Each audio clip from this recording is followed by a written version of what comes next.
Hello, little friends.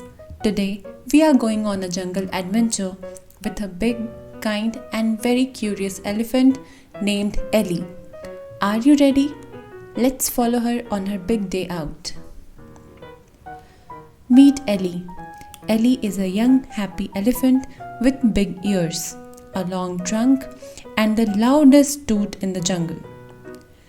She loves to explore, making new friends, and splash in muddy puddles. Today, Ellie woke up extra early. She had a very big plan, a picnic at the jungle pond. Let's follow her.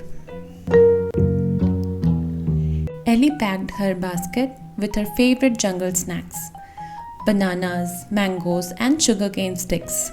She also packed a blanket and coconuts and a little bell to call her friends. This is going to be so fun, she smiled. She lifted the basket with her strong trunk, put on her sun hat, and off she went.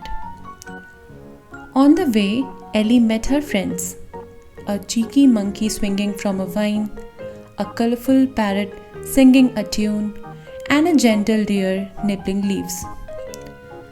"Where are you going, Ellie?" they asked. "To the pond for a picnic. Come along," she said. So they all joined her happily, walking through the sunny forest trail, laughing and playing along the way. They finally reached the pond. It was big and blue and sparkly.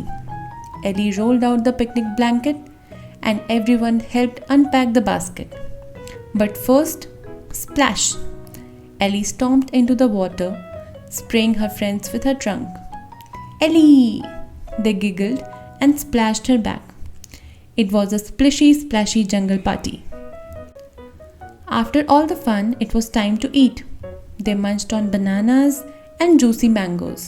The monkey juggled coconuts and parrot sang a picnic song. And Ellie gave everyone a gentle hug with her long trunk. "This is the best day ever," said the deer. Ellie smiled big and wide. "The best days are with friends," she said. The sun began to set, painting the sky orange and pink. The animals packed up and waved goodbye to the pond. Ellie carried the empty basket, walking slowly with her happy friends. The jungle felt peaceful and warm. Ellie looked up at the sky and said, "I can't wait for our next big day out." And off they went, smiling all the way home.